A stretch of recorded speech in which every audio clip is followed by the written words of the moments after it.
What is the password? Iron Man sucks. Thank you.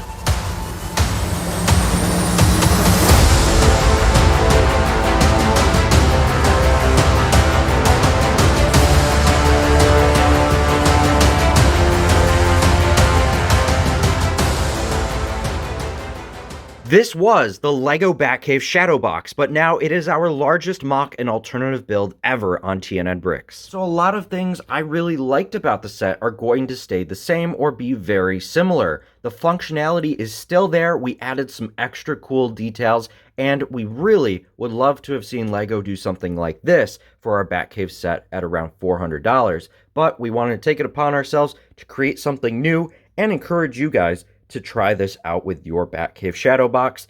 But first up, let's start off with the base. The base of the Batcave used a majority of the plates from the base of the Shadow Box. We first did a layer to support the bottom and make it really secure so you can actually lift this entire mock up just with your two hands. And overall, that was something that was really important to me because I want to transport this and display it. So we also have, of course, the loading station and the display base for the Batmobile. That's another feature that I really liked in the scene, and although it doesn't turn or swivel anymore, it is there. It has the full space left for the Batmobile, so you can remove this, replace it with another vehicle, or just keep it on display.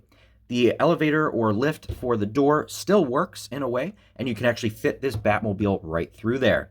And another really fun feature is that by removing the Shadow Box pieces, the extra black border, which was really cool and a unique concept, I was able to expand the entire Batcave. So now the length of the cave is one side of the Shadow Box long, plus the extra 10 studs for the Batmobile. Looking at the details on the right-hand side of the wall, you can see the maintenance rack in the back, and I really like that from the original Batcave Shadow Box. There's this nice archway here to imply that there's more to the Batcave than just with the mock. And then we also have this table right here where Alfred or Bruce can work on all of the gadgets, and that can be easily removed to recreate a large battle with this platform here. I really want to look at some of the older sets like Penguin's Duckmobile and have that maybe breaking into the cave in this section.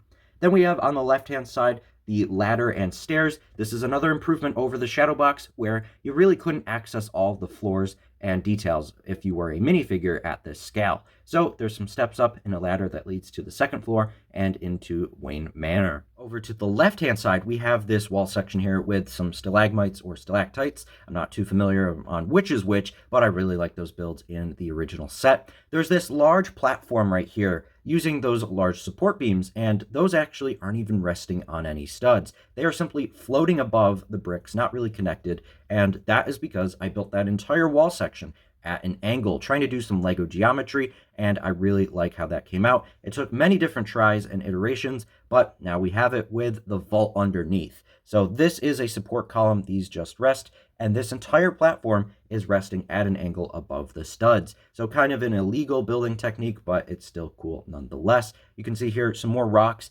and masonry bricks just to add some extra detailing. And on the left-hand side of the wall, we have elements that are essentially just resting next to each other, using some angled bricks to create this really cool curved and cracked rockwork that goes from a straight wall into the angled wall. So now there's one other feature of this bottom floor that I want to show you, and that is the vault itself. So this was a feature in the original Batcave set, and if we turn the yellow knob that I modified in the back, we can reveal the other Batsuit. So this can be the Hall of Batsuits from the Flash movie that they kind of show off in the trailers, because I was really inspired by all versions of the Batcave when I was creating this mock. So the doors open together still, and again, it's all built at a really interesting angle. Moving upward, we have the platform here, which again is at that really fascinating angle. You can see more of the angles and rockwork on the side. There is a small platform for figures to be placed around the scene, so we have some plates over here. Overall, it's not entirely up to LEGO standards in terms of building techniques and stability, but it is overall really secure. You have this platform here that I'm moving. You can see it has a little bit of give, but it's not going to fall apart on you, which is something that I really wanted to make sure was right for this build, and I'll show you why when I reveal what this contraption is for later on in the video. So you can see back here some more rock work. There are some bats above on the ceiling. I also used those large gray elements for the top of the build, and you can see how this angled wall and platform goes into this straight rock work, and that's where all the connection joints happen. We also have some more connecting brackets, same pieces used to have the opening door feature on the Shadow Box on the left-hand side here. So using Lego's geometry and all those turning elements to create this angled rock wall just makes it so much more dynamic. We also have this platform right here that uses some of the extra ladders, and that way we're creating realistic accessibility for the figures, so they can move from the bottom floor up the ladder to all of these platforms and go into this launch bay on the side. Next up is the center platform, something that I really wanted to recreate using the bat symbol from the original set.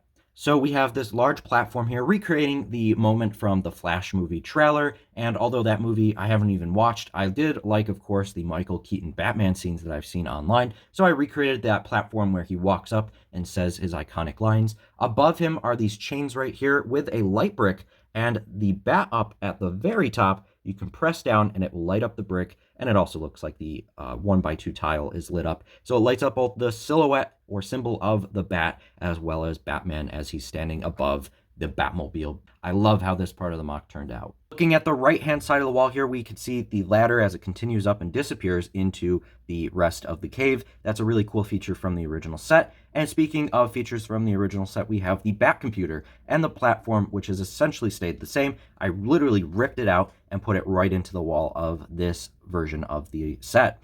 And this alternative build, though, does take it to another level. We have this secret kind of entrance and exit, maybe up to Wayne Manor. Maybe it leads to a elevator for Alfred, so he doesn't have to go climbing up the ladder all the time. There's also this extra fence or banister element to create a nice angle as you go from the computer and platform into this mysterious entrance or exit. And you can see here more rock work, more bats, and there is still that awesome feature of the computer using the yellow 2x2 cylinders. So you can still have the various screens changing on the back computer. The chair also is still functional. That has the same type of cylinder in the background, so you can swivel him around and just create some different scenes. And so the last part of this MOC, the really cool special thing that is a bonus to the set, something that I was already going to try and do with the Shadow Box and just decided to go for it here in the MOC or alternative build, is this platform.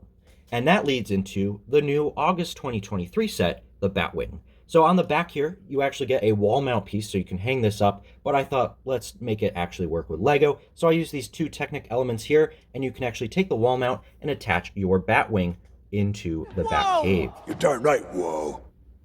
Although it's kind of hard to see, you can really take in all of the angles that are going on in this section to support the Batwing. I wanted to make sure it was secure, and you're easily able to just remove that using no connections really. It just uses gravity and those two pins to hold it in place. Looking at the back of the wall, we have the two cylinders and overall a very plain and not so pretty looking wall for the back of the Batcave. But you don't really need to see this. I'm just showing you to let you know what we did to create all of the different rock works on the front. So something very plain and flat becomes really detailed on the other side. We do have the same garage door build on the back here, and that was something that I modified slightly with this bar right here, and it just slides in and out between those two studs from this locking mechanism. So if you press in the door a little bit, it will slide right down, and it's, again, not too stable, but you can see here it essentially locks right in, so it's not going to fall out. Then moving on to the right-hand side of the cave, we have this section right here, this gap, which actually is where the angle comes together. So